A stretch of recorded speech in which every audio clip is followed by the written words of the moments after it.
Assalamualaikum warahmatullahi wabarakatuh. Perkenalkan, saya Adila Oktavia dengan NIM 0401216695 dari kelas PBB 1A. Di sini saya akan menyelesaikan tugas perencanaan wilayah pedesaan yang diampu oleh Bapak Hamyana SST MSI mengenai penetapan prioritas program yang meliputi 1. Analisis SWOT, 2. Analisis kuantitatif strategic planning metric atau HSPM, dan 3. Analisis cluster. 1. Analisis SWOT. SWOT merupakan singkatan dari strength atau kekuatan, weakness atau kelemahan, opportunity atau peluang, dan threat atau hambatan.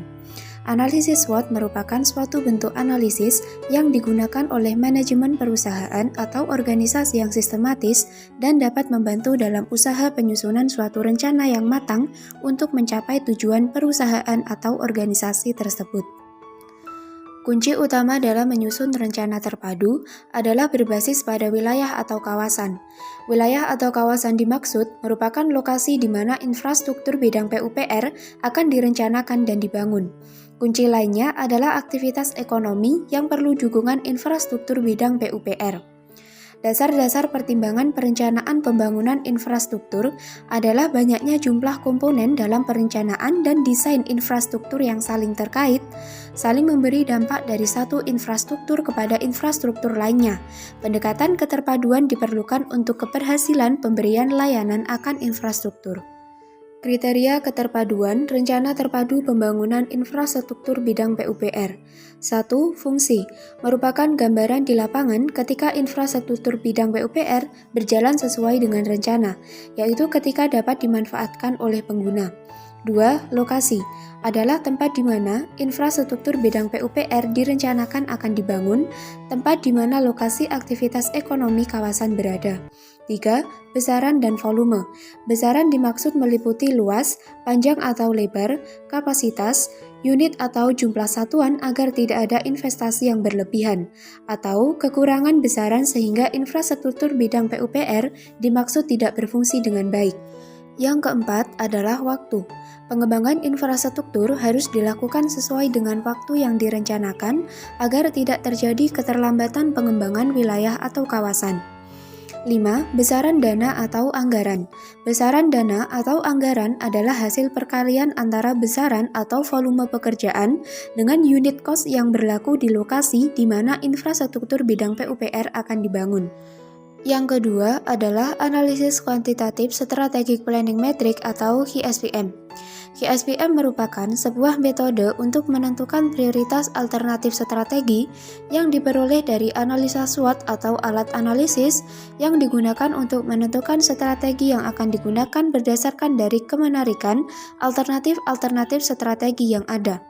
Perhitungan HSPM didasarkan kepada inputan dari bobot matriks internal-eksternal serta alternatif pada tahap pencocokan. Secara konsep, HSPM menentukan daya tarik relatif dari berbagai strategi berdasarkan seberapa jauh faktor keberhasilan kunci internal dan eksternal dimanfaatkan atau diperbaiki. Daya tarik relatif dari masing-masing strategi dalam satu set alternatif dihitung dengan menentukan pengaruh kumulatif dari masing-masing faktor keberhasilan kunci eksternal dan internal.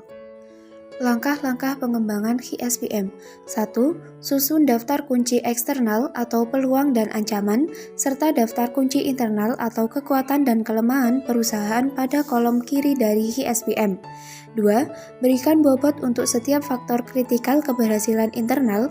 Nilai ini sama dengan bobot pada IFI dan EFI metrik. 3. Tentukan dan identifikasi alternatif strategis yang dapat dilakukan. Tuliskan pada baris pertama dari HSPM. 4. Tentukan IS sebagai nilai metrik yang menunjukkan relatif attractiveness terhadap setiap alternatif strategi. AS ditentukan dengan menghitung tiap faktor kunci internal maupun eksternal dalam satu waktu. 5. Hitung total AS atau TAS dengan mengalihkan setiap bobot dengan AS masing-masing.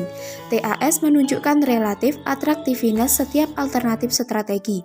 6. Hitung rata-rata total AS, masukkan TAS pada setiap kolom strategi. Nilai rata-rata TAS menunjukkan strategi yang paling atraktif. Dan yang ketiga adalah analisis klaster.